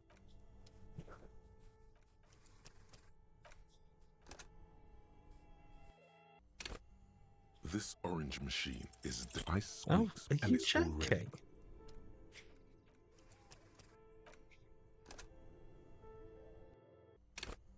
This orange machine is dead still. Ice squeaks, and it's already. Should have a roughly 1 in 4 chance, but it's This orange machine is dead. Ice grounds Thank and howls you. under the strain of your giant Kavalzund multi-tool until the lid cracks open. Darkness lies inside, but you can faintly make out an object, intricate and foreign, left there for a sub-zero beauty sleep, a filament memory with the words "off-site copy" written on its side. You gently lift the cube from its frosty bedding, careful not to damage it. We should take it back to Miss Lucan and Kilda as soon as possible. I'm not sure how well unused filaments tolerate room temperatures. Yes, but aren't you curious to know what's on the precious filament? There's a radio computer upstairs.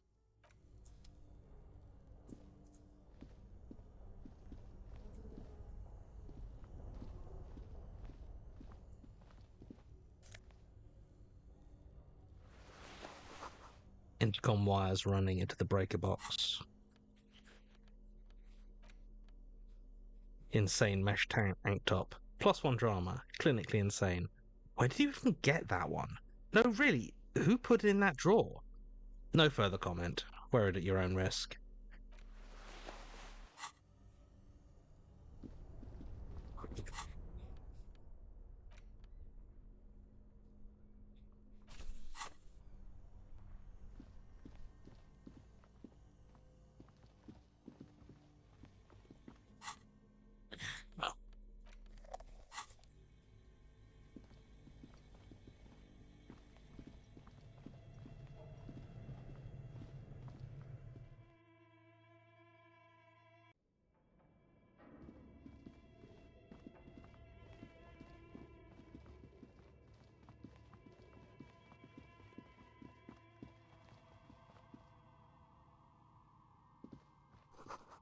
This tray is full of dice, colourful polyhedral dice, hundreds of them. The candy dispenser has been repurposed to contain thousands of dice. Hello, I'm Nia. Did you try knocking on my window? I must have missed you. I've been listening to my Melius. So what kind of die are you looking for? Could this be the malicious entity?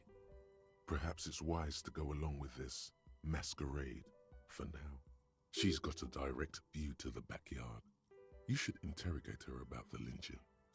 Hold on, what do you mean by milieus? Yes, a Melia is like a call-in station.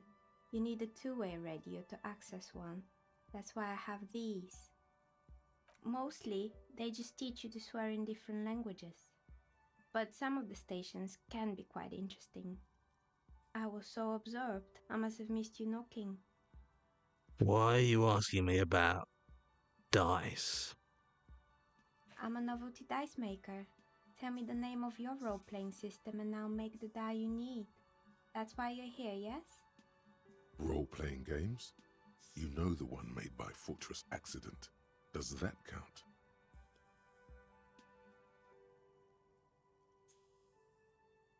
No, I was looking for something else. Answers. Answers? How strange. These days people only come to me for dice and role-playing games. I'm not sure how helpful I'll be, but go ahead and ask.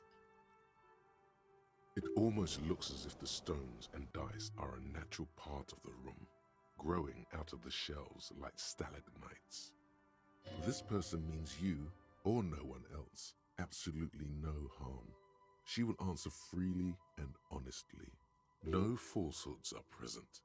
She's a novelty dice maker and doesn't have anything to hide.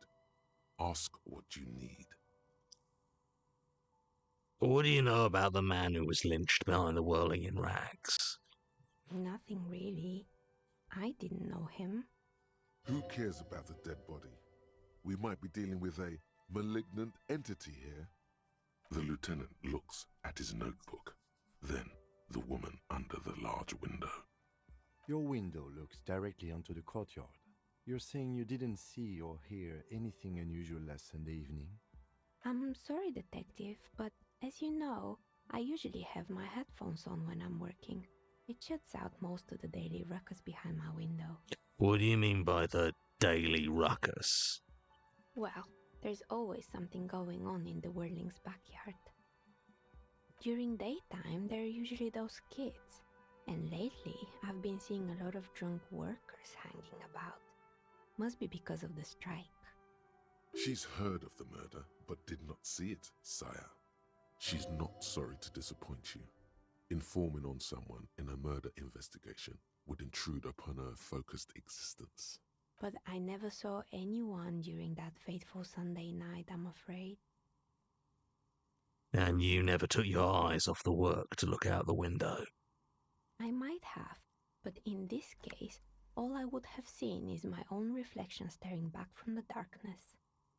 It's really hard to make anything out in the yard when it's dark outside. Besides, I rarely get up to look out the window when I'm in the zone. This person values focus above all. She keeps her sharp sight on the instruments before her. You often work Sunday nights. It's an odd profession, making dice for people. But I like it, and I prefer doing this to sitting at home. I see. Thank you for your answers. She nods. Anything else, officer? How did you become a dice maker? How did I become one? It was a business decision. I was a regular jeweler at first, but that's an unfocused field with too much competition. Some of my friends were role players. They asked me to make some polyhedral dice out of cobalt. That was my first order. I grew it from there. Do you like role-playing games yourself? Not especially. I like working with rare materials and a steady pay. And role players as customers? They're nice people. Some of those nice people have big bucks to spend on novelty items. She's thankful for the security they provide her. Hey, where are we, anyway? What is this place? We're inside the chimney of an old central furnace. It's strange, I know. But when I arrived here, all the other rooms were taken, so I had to build myself a makeshift home. Besides, I don't really have to pay any rent here, so that's a plus. Plaisance was right. There's an entity living in the chimney. You should ask her about the curse. Creative. Do you know what happened to the other tenants? Everyone else is gone. More or less. Are you interested in anyone specific? Oh, quite a lot of them spring to mind.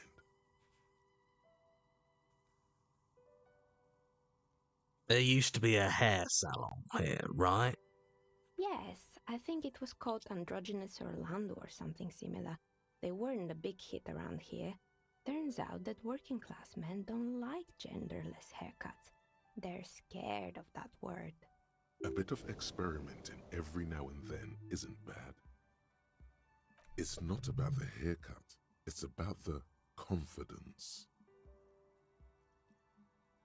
What's wrong with a bit of experimenting? Customers should have been more open-minded. I guess it just wasn't the time yet. What happened to the gym? It wasn't merely a gym, it was Artemitep's Boxing Club, a community project created to steer at-risk youth away from drugs and crime. Maybe that's what Kuno needs. A community-centric boxing club. Kuno? Who's Kuno? He's a little ginger gremlin who likes to defile dead bodies. Oh yes, you mean the kid with the sailor's mouth. Yes, I've heard him yelling profanities in the backyard. I think it would take more than a gym to help that kid. And who was Artemitep? A kind man, from Zemsk. I heard he had some trouble with the law when he was younger, and that's why he wanted to start the gym, as his way of giving back. How did that community project work out? It didn't. If anything, it made the youth situation in Martinez even worse. At some point, someone started a rumor that the punching bag downstairs was full of amphetamines. It's not really full of that. No one would store their drugs like that. Eventually, the coalition took away the funding and the club went bankrupt. This was a few years ago. It's gotten much more peaceful around the plaza ever since. What's up with the broken windows? Oh, this one's a mess. There used to be a company that promised to repair windows 24 hours a day. What could go wrong with this one, right? Turns out, the business was actually set up as a front for an illicit group that was producing snuff milias. Who would have guessed? What's a snuff milieu? Trust me, you don't want to know. And they never cleaned up the debris either. Now it's just littering the hallway and I have no idea how to get rid of it on my own. Cool. Very cool about the debris, but what's a snuff milieu? It's a sub-Rosa radio station that broadcasts real murders with real victims. Some people pay good money to get off on it. Nothing changes in her tone as she says that, as if it's just another piece of information to lay out for the world. Don't worry, the ICP has a separate division that deals exclusively with unlicensed sub-roses. This isn't our problem. Good luck with that. It's not easy catching those perpetrators. Did someone here make stuffed animals? I saw mounts lying around. You mean Mr. Fabron, the taxidermist? No, he mostly just did drugs. Anything else? I found creepy mannequins. There used to be a fashion atelier here, but I have forgotten the head designer's name. They were doing well for a couple of years, until the insect rights activists came. I didn't know insects had any rights, or activists. Yeah, the atelier didn't know it either. They produced a certain collection that used chitin among the materials. Apparently chitin is made in the Occident, where it's extracted from beetle wings. And you know how all kinds of political movements are big in the Occident. The activists shut down the biggest chitin supplier, which of course caused the price to skyrocket. And, naturally, all the most fashionable tastemakers refused to be seen in chitin from then on. The atelier went bankrupt before they could finish the collection. I'm glad that someone took care of the little guys. I like insects. Really? Anyway. Poor guy. Suddenly, you get a feeling that insects are important to the case somehow. It's hard to say why. What's with the rotor blades and skis? They were made by a company called Slipstream. After they pivoted from making rotor blades to skis, Their chief executive took off on a vacation with all their money. Honestly, I think it's quite funny. I think he's still sending out holiday transmissions from Tulula or Tiumotiri or Hashtkor or wherever he is. Interesting. What do these transmissions say? The usual, I imagine. That he's been thinking up all kinds of new business plans and can't wait to get started on them just as soon as he returns. Men like that are a curse. Sure, but Slipstream is history now. All their remaining assets got seized by the bailiffs in 47. I have no idea why those keys and blades are still lying around in the house. Not much use now, I guess. They were just props. Why return them? I found a strange machine. Fortress Accident, the radio game studio. She liked them. They were an interesting bunch. We talked about role-playing systems every now and then. Once, I even saw two of them get into fisticuffs over Wirral. They certainly took their work very seriously, even if they seemed to be chronically liberal with their schedules. They had some kind of accident with a backup copy, right? An accident? I wouldn't know anything about that. I just heard they ran out of money and couldn't get the project done on time. What went wrong? Well, I did hear them talking at times.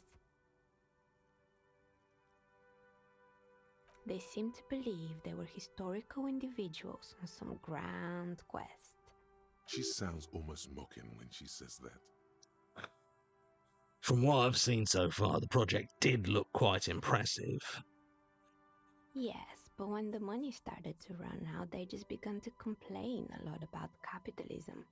You know, how the markets are rigged to keep out new businesses and so on. In the end, they just didn't get it done. They didn't have enough willpower to produce something truly historic, and to show up to work on time. Well, showing up to work on time is incredibly hard. And so is producing something extraordinary.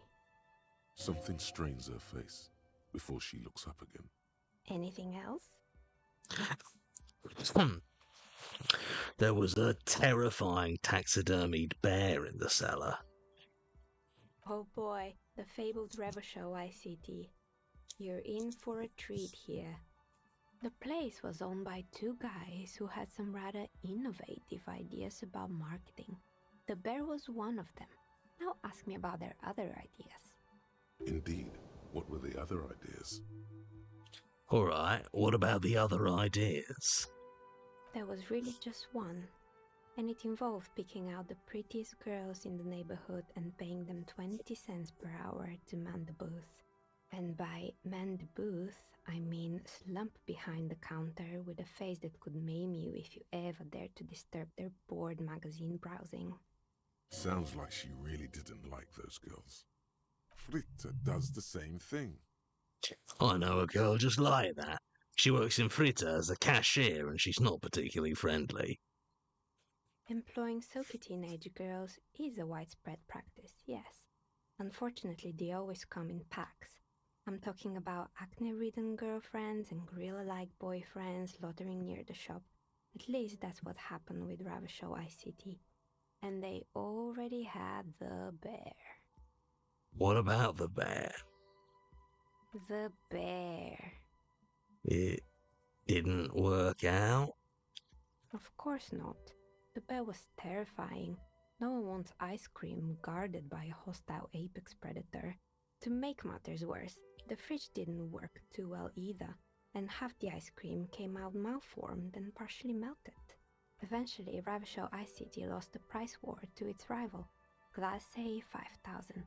Glacé 5000 sold caramel sundaes for only 5 cents a piece, out of regular fridges. I'm sure the bear was doing its best. Maybe, because the taxidermist who made that bear definitely wasn't. Doing his best, I mean. How come? He said that the bear was his vision beast. He said he met his vision beast while high on desiccants. Called it Megatherion. Sounds cool. Scary, but cool. What's a vision beast? It's an imaginary beast that guides you through life by telling you to do more drugs, mostly. The horrific necktie tightens around your neck, strangely excited. But it doesn't feel particularly fun this time around. No, you beast. What? Do you ever feel like your vision beast is trying to blackmail the fun out of you? No, officer. I don't have a vision beast. Normal people don't have vision beasts. Only drug-addled madmen like the taxidermists do. Of course they don't. I'm a normal person, and I don't have a vision beast. Right. Anyway, now you know the story of the fallen ice cream empire. Little sparkling embers under the window. Outside it's light. Light scatters from the low-hanging cloud cover. There's always the threat of snow. Anything else? Another Actually, failed business, perhaps? had other I've questions. been here for a long time. Good. I hope it clarified things a bit. What I else? heard this place is cursed. Did you know that people call it the doomed commercial area? I've heard the stories, but I don't think those stories are true. Plaisance is the one who sent me. She's convinced that the place is swarming with malicious energies. Plaisance, the bookshop lady? I've heard that her business is doing rather well. Have the energies spared her somehow?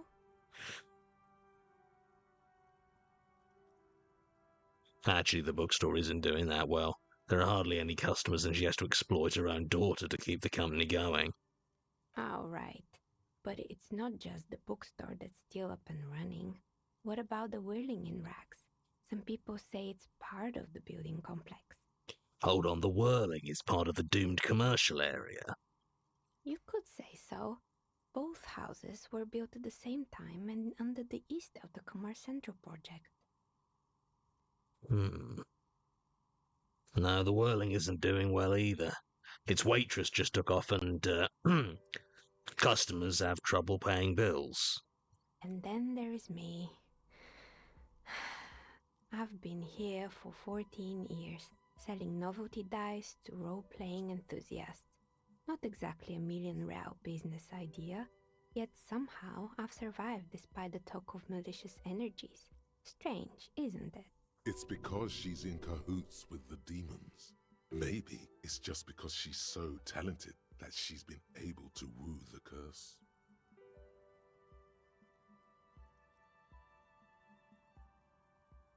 Plaisance thinks it's because you're the source of it, a malignant entity. Malignant entity? What does that even mean? Some kind of sorceress? What about you, officer? Do you think I'm the malignant entity? The jig is up. The she-demon knows you've uncovered her true identity. Time has come to face the source. Fear not, for the forces of the universe are supporting you in this psychic quest.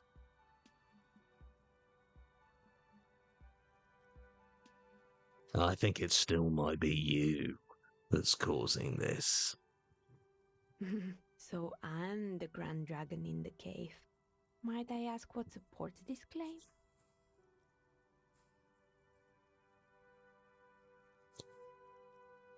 There's something ghostly about you, ethereal even. Ethereal? Thank you, but I think it's just the lighting. No, it's the troubled color of her energetic vibrations. No, I mean it. Your energetic vibrations are off. I sense tragedies in your past, darling. Of course you do.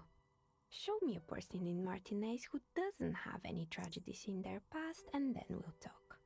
If you ever find a way to explain all those inconsistencies in the curse, then let me know.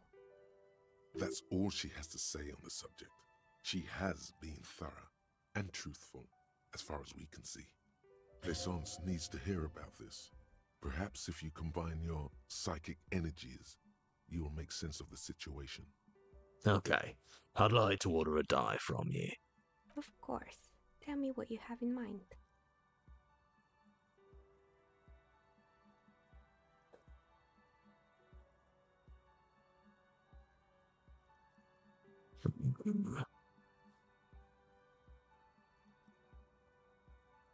Do you have any cursed dice? What do you mean by cursed? As cursed as this commercial area. Alright, how about I surprise you? Come back in 8 hours with 7 real, and I'll give you your cursed die. It's a deal. Great, see you in 8 hours then. Was there anything else? And that, I think, is about all we have time for. I'm just going to check for cacofis. Oh, we've got a few. Go from Louis. By the way, happy birthday to my boy who listened to TMA with me through some of the worst points in my life. Cheers. Aw, happy birthday. Go from Red Dead Zombie. Johnny, I love lots of shows and doesn't impact my decor, but I have this one Junji Ito jumper and I'll love it till it tatters or I die. Related, I'm buying myself a copy of Ito's Black Paradox. Have you ever read that one? Have a lovely night. Thanks for the stream. That jumper was a gift, mate. I didn't buy that jumper. I love it, but I didn't buy it. Also, like, I don't know. It doesn't say. No, you know what? It's pretty classic merch, but it's tasteful merch. I like it. It was a very good present, but crucially, it was a present. I don't think I would have. I don't actually think I would have bought it for myself. Like, but I do love it. So, swings and roundabouts. Well, I haven't read Black Paradox yet. No. Last one I read was Censor, which I really enjoyed. Kofi from Apra Pirate. Hello, Johnny. I'm finally caught up on the Magnus Protocol and very excited to be able to catch episodes in real time when it comes back. Excellent work all around. Also, what is on the shirt you are currently wearing, if you don't mind sharing? Happy Friday. Oh, this is one of the Magnus Archives t-shirt designs. It's got all the various entity, some like symbols for the entities around.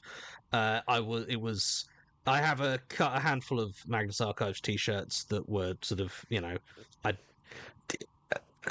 basically I was round at Alex's when a bunch of like merch samples came round, and he was like, "I don't need all these. Do you want some Magnus Archives some Magnus? I've got a Magnus Protocol one as well. Do you want some Magnus t-shirts?" And I was like, "Yeah, obviously." So yeah, I've got a few. Coda, your streams are helping me get through my college work, so cheers. Thank you. And Kofi from Tempest Montgomery. Hello, Johnny and chat. Happy Friday. Since it's October, I've been on a horror movie kick, and I recently went to see The Substance in theatres. Twice. What a fun bit of body horror. I was thinking of you saying horror is wet and cheering. I highly recommend to everyone here. Yeah, no, I've heard good things about The Substance. I want to try and get out to see it if I can before it leaves cinemas. I've heard everyone's like, "Oh, it's good body horror," and I'm like, I like a bit of body horror. And Mary Principio cheered with 10 bits. Thank you very much. So we are at the end of this stream. So we have. So let me just turn this off so we're not recurring.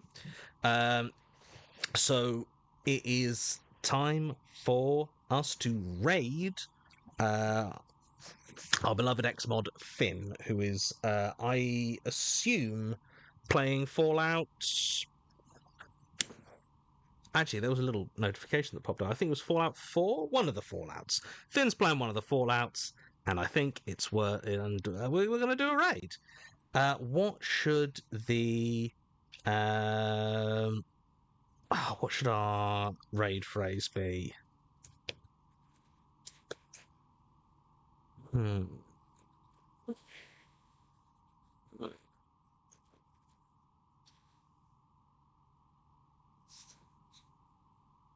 Oh, is it Fallout London? Cool.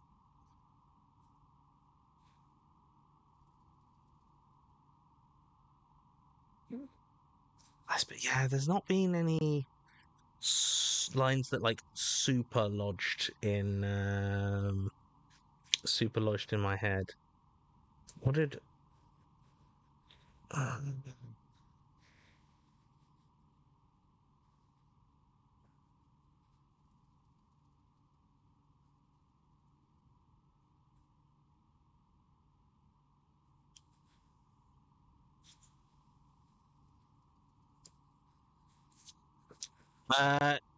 Just the word save scum a few times, like a chant. Save scum, save scum, save scum. So, thank you all for joining me. And, yeah, until next time, save scum, save scum, save scum, save scum, save scum, save scum. Bye!